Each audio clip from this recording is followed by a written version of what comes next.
Hello and welcome to Byju's IAS. Let's take up the analysis of today's The Hindu newspaper by looking at an editorial from page number 6 of the Delhi edition. This editorial provides an important analysis of the current security situation in Jammu and Kashmir. Recently, we had discussed the targeted killings of civilians that has been taking place in Jammu and Kashmir. These attacks have primarily targeted religious minorities in Kashmir, including the Kashmiri Pandits who are Hindus and the Sikh minority. These attacks have been claimed by a newly formed terrorist organization known as the TRF or the Resistance Front. But Indian security and intelligence agencies believe that the TRF is just a shadowy front organization for the Lashkar-e-Toiba, which is directly backed by Pakistan's intelligence agency, the ISI. These targeted killings of religious minorities by a terrorist group backed by Pakistan has caused a lot of concern amongst the religious minorities and as well as among security experts. Because this is a clear attempt by the terrorist outfits and by Pakistan to whip up communal tensions and communal hatred between the Muslims and the religious minorities in order to destabilize Jammu and Kashmir. This is in fact a reminder of what had happened in the 1990s when Kashmiri Pandits were targeted by jihadist outfits which were acting at the behest of Pakistan, which eventually resulted in a humanitarian disaster as it led to the mass exodus of Kashmiri Pandits from the Kashmir Valley. See, for centuries together, the Muslims, the Pandits and the Sikhs had lived in communal harmony, but the emergence of the Kashmir dispute between India and Pakistan led to the sowing of communal divide in Jammu and Kashmir. What essentially began as a political separatist movement was given a communal angle by Pakistan as it deliberately used terrorist outfits to target the religious minorities back in the 1980s and 1990s.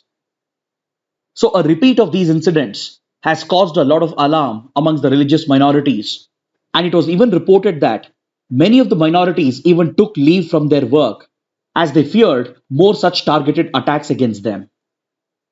So this communal divide which has emerged in Jammu and Kashmir directly traces its origin to the covert war that Pakistan has been waging against India, and it has turned the separatist movement into a communal issue by using radical terrorist organizations to promote religious hatred in J&K. But thankfully this time, all the major political forces in J&K, including the civil society and separatist groups, along with several mosques and senior clerics in Jammu and Kashmir, have strongly condemned the fresh wave of violence against religious minorities, and they have even expressed solidarity with the victims. So such extension of support by the mainstream is very crucial to prevent communal hatred from taking root in Jammu and Kashmir. While this solidarity expressed by all the stakeholders is crucial for reassuring the religious minorities, this alone won't be sufficient to counter the communalism of religious extremists, and hence it is of utmost importance to restore political normalcy in J&K in order to protect communal harmony between the major communities. The government on its part has taken strict administrative and security action by tracking down and hunting down these terrorists who are responsible for some of these attacks. But again, just the security approach focused on counter-terrorism and counter-insurgency alone won't be sufficient to tackle the communal hatred that Pakistan has bred in the region. According to the editorial, the government will have to focus on restoring normalcy in J&K because over the last 2 years, the controversial decisions of the government of India has led to a political vacuum in Jammu and Kashmir, along with breeding a sense of alienation on the ground.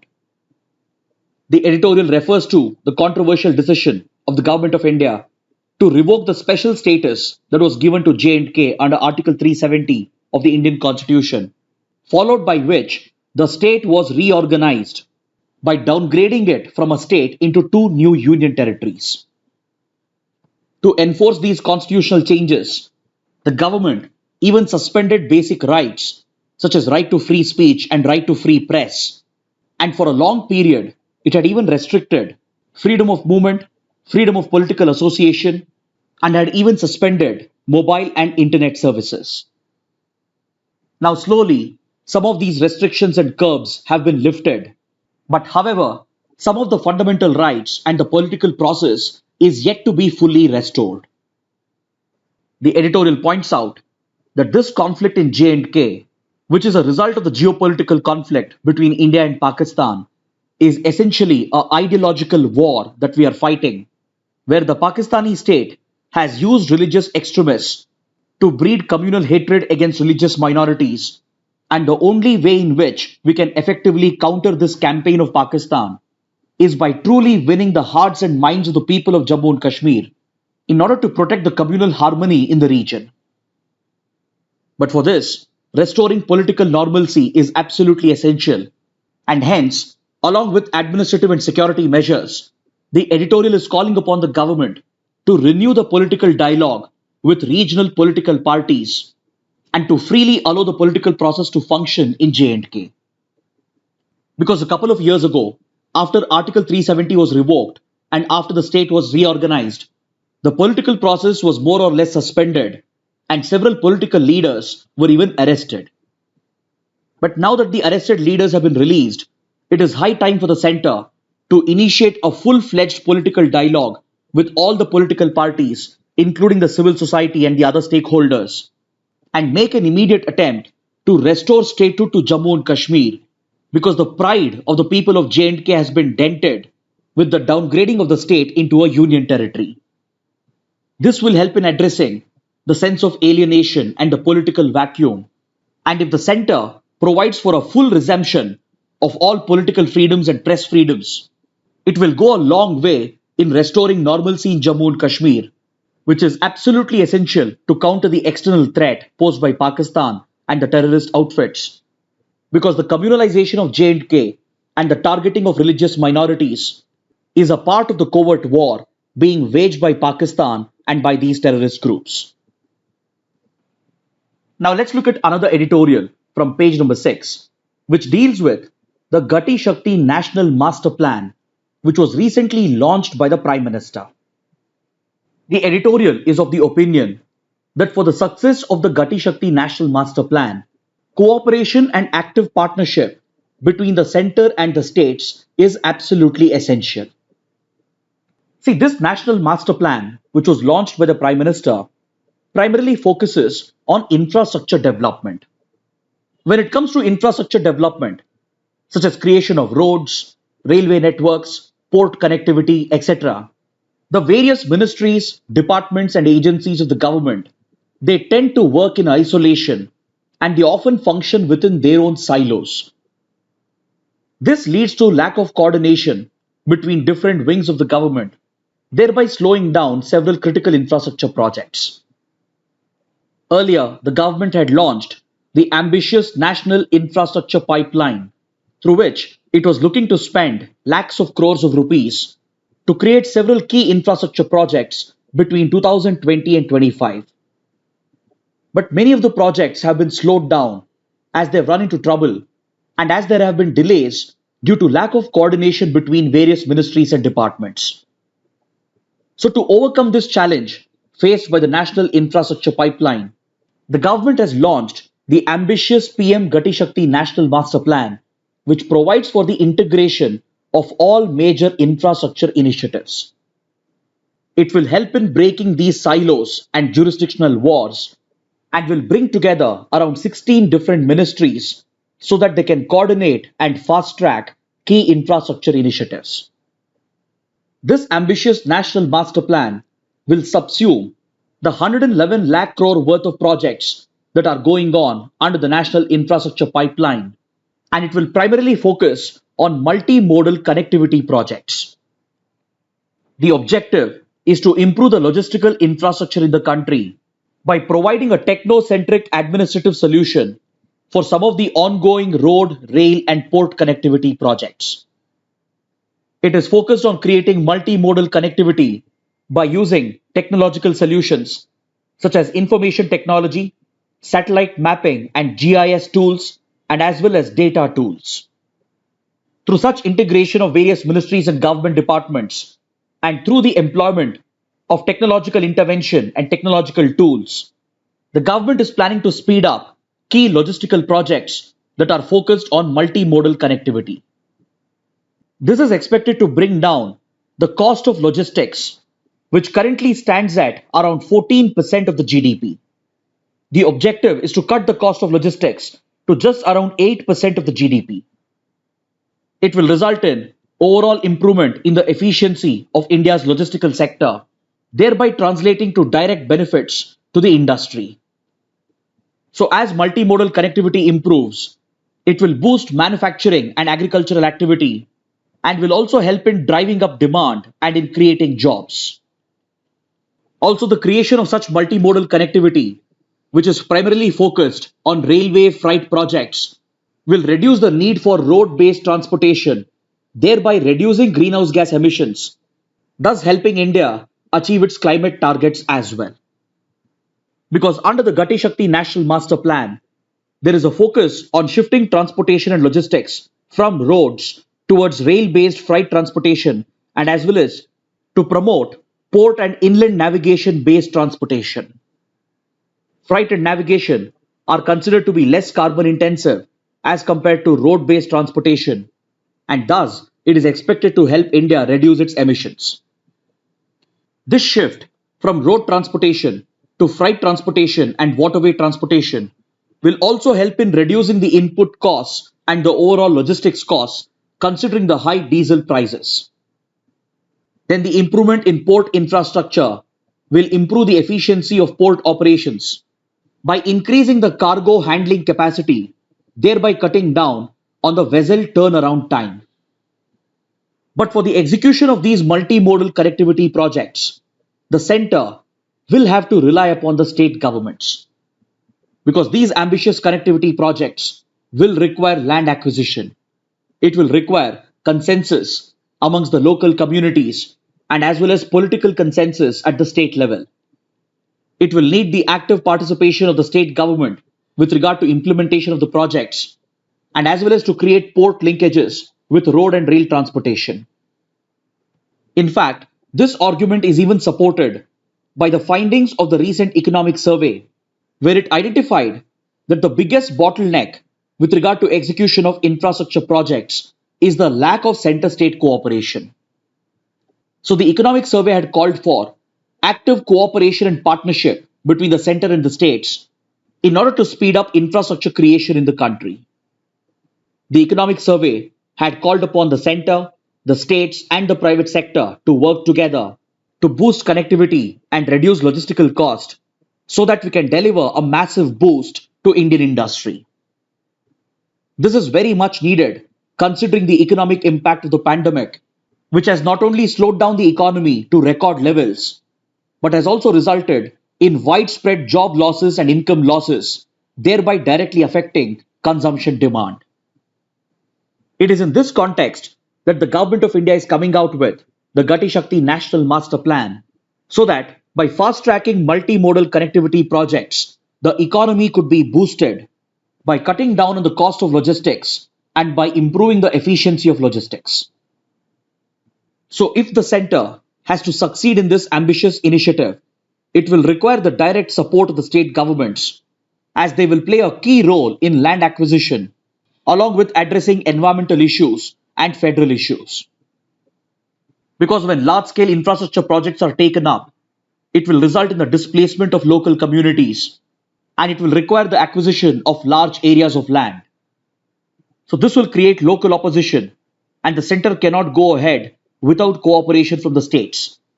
The states can play a key role in promoting political consensus and in ensuring that the benefits of these projects reach the local communities, thus assuring them of their social welfare as well. Similarly, large infrastructure projects also raise environmental issues, and here the states can guide the center to specifically acquire those patches of land which have already been degraded or polluted by using satellite mapping and GIS tools to identify such areas. They can help in fast tracking the land acquisition process and at the same time guarantee the rights of the local communities. Then the center will have to work with the state governments on federal issues in order to ensure that there is no opposition by state governments towards these projects. So, in conclusion, if the ambitious Gati Shakti National Master Plan is to succeed, then it will require extensive cooperation and partnership between the center and the states. Now, let's take up an article from page number 9, which refers to the border dispute between Bhutan and China. See, Bhutan shares a nearly 470-kilometer border with China. But just like China does not recognize the validity of the British era boundaries between India and Tibet, it similarly does not recognize the validity of the boundary between Tibet and Bhutan as well. So, since 1949, China and Bhutan have been dealing with a standing border dispute, and these disputes are present at three specific locations. First is Doklam, located at the tri-junction of India, Bhutan, and China. Second is at Jakarlung, located over here, and the third is at Pasamlung, located over here. Since 1984, China and Bhutan have been holding negotiations over these three border disputes, and till date, 24 rounds of talks have been held, with the last round being held in 2016, because after the Doklam dispute of 2017, the border negotiations between China and Bhutan had come to a halt. See, in these border negotiations between China and Bhutan, even India was playing a direct role, especially between 1984 to 2007. That's because, as per the provisions of the 1949 Treaty of Peace and Friendship between India and Bhutan, Bhutan agreed to be guided by India in its foreign policy, and it had essentially outsourced its foreign policy to India. In return, India was responsible for defending Bhutan against any external threats. So, as per the provisions of the treaty, until 2007, Bhutan was being guided by India in its border negotiations with China. But in 2007, the 1949 treaty was revised and updated, and since then, Bhutan is no longer required to be guided by India in its foreign policy. So, since 2007, Bhutan has been conducting independent negotiations with China over its border dispute. But however, Bhutan always consults with India very closely because of the close relations between the two countries. Despite 24 rounds of talks until 2016, these border disputes were not resolved. And in 2017, China created a major escalation at the strategic Doklam Plateau. The disputed Doklam region falls under the control of Bhutan, which is jointly patrolled and defended by Indian and Bhutanese forces. But China has always seen the Doklam region with a strategic angle, as it connects the Chumbi Valley, located over here in Tibet, with the strategic Nathula Pass of India, which is located just a few kilometers away from the Doklam Plateau. India also believes that Bhutan's control over Doklam region is critical because of its proximity to the Siliguri corridor, which happens to be India's strategic weakness because it is a narrow corridor which serves as the only connection between mainland India and northeast of India. In 2017, China threatened the presence of Bhutan and India at the Doklam region by taking up a road construction activity in violation of the agreed protocols. And this illegal aggressive activity of China was countered by the Indian and Bhutanese troops. This led to a clash between the troops, thereby resulting in a major border standoff, which even led both India and China to carry out a massive mobilization of their troops. And all the previous border agreements failed to help in de-escalating the situation. Eventually, the Doklam dispute was brought to an end through the Wuhan informal summit between Prime Minister Modi and President Xi Jinping. But since then, China has strengthened its position over the Doklam region. As a result of the Doklam crisis, the border negotiations between China and Bhutan had been suspended, and there was no progress over the disputes at Jakarlung and Pasamlung as well. But however, last year, a shocking development took place in June 2020 during a meeting of the Global Environment Facility.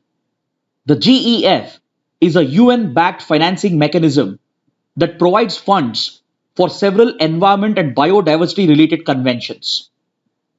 At this summit, Bhutan was seeking additional funding for conservation efforts at the Sakteng Wildlife Sanctuary located over here towards the border with Arunachal Pradesh. During this request made by Bhutan for additional funding from the GEF for conservation efforts at Sakteng Wildlife Sanctuary, China raised a shocking objection by claiming the Sakteng region to be a part of Chinese territory, even though it had never brought up this dispute in the previous 24 rounds of negotiations. This led India to believe that China was deliberately triggering a new dispute in the eastern sector towards Arunachal Pradesh, which is located close to the Tawang region, which has also been sought by China. This controversial and aggressive policy of China even led Indian strategic experts to believe that China is possibly exerting pressure on Bhutan to settle the disputes at Jakarlung and Pasamlung and offer an exchange by giving up China's claims over Sakteng in return for Bhutan giving up its claims over Doklam, which has always been of more strategic value to China. So due to these concerns, India has been closely watching the border negotiations between China and Bhutan, which has resumed recently. And according to the article, both the countries have signed an agreement for a three-step process to speed up the boundary talks. This comes at a time when the talks between India and China have ended in a stalemate with regard to the ongoing border crisis in the Ladakh sector along the line of actual control. As of now, the details of this agreement signed between Bhutan and China is not available in the public domain. But however, considering that India and Bhutan have very close relations, India will be closely monitoring these border talks as it will have direct implications for the Doklam region, which India views as strategically sensitive, and it will also decide the future course of the border dispute between Bhutan and China. Now let's look at an article from page number 8, which refers to a major defense reform that has been launched by the Prime Minister. Prime Minister Modi has formally launched the corporatization of the Ordnance Factory Board in order to boost India's indigenous defense industry as per the objectives of the Atmanirbhar Bharat initiative. See, the Ordnance Factory Board, which has around 41 ordnance factories under it, was responsible for manufacturing several ammunitions, military gear and military equipment for the armed forces and as well as to the other security forces. But the end users of this equipment, that is the armed forces and the security forces, have always had several complaints against the functioning of the Ordnance Factory Board. The Ordnance Factory Board and the factories were often struggling with their manufacturing, and there were several delays in key projects, including the problems of cost escalation and poor quality in production. These problems that were affecting the Ordnance Factory Board were traced back to its inefficient, outdated structure, and hence there was a proposal to corporatize the Ordnance Factory Board, to branch out the different factories and establish new defense PSUs so that greater efficiency could be brought in into the functioning of these defense factories to not only meet the requirements of the security forces, but also to promote defense indigenization in order to make India a strong military power. This long pending reform was recently approved by the Union Cabinet, and accordingly, the Ordnance Factory Board has been broken up into 7 new defense PSUs, which have been formally established by the Prime Minister yesterday. This has led to the establishment of Munitions India Limited, Armored Vehicles Nigam Limited at Avni, Advanced Weapons and Equipment India Limited, Troop Comforts Limited, Yantra India Limited, India Optel Limited, and finally Gliders India Limited. These new defense PSUs will branch out into their area of specialization, and all the existing assets, employees and contracts of the Ordnance Factory Board have been appropriately transferred to these 7 new institutions, thereby providing for a landmark defense reform with regard to indigenous defense production. Now coming to the last topic, let's look at this article from page number 12, which refers to the US-India Economic and Financial Partnership and its 8th ministerial dialogue which has taken place yesterday. The US-India Economic and Financial Partnership is a key part of the US-India engagement And under this platform, India's finance minister and the US Treasury Secretary have held the eighth round of ministerial dialogue.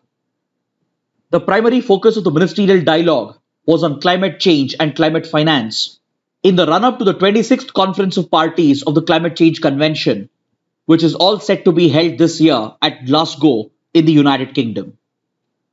See, as per the Paris Accord of the Climate Change Convention of 2015, India has been pushing the rich developed countries to meet their financing obligation as they had committed to pull in $100 billion per year to provide financial support to developing and underdeveloped nations in their mitigation and adaptation efforts.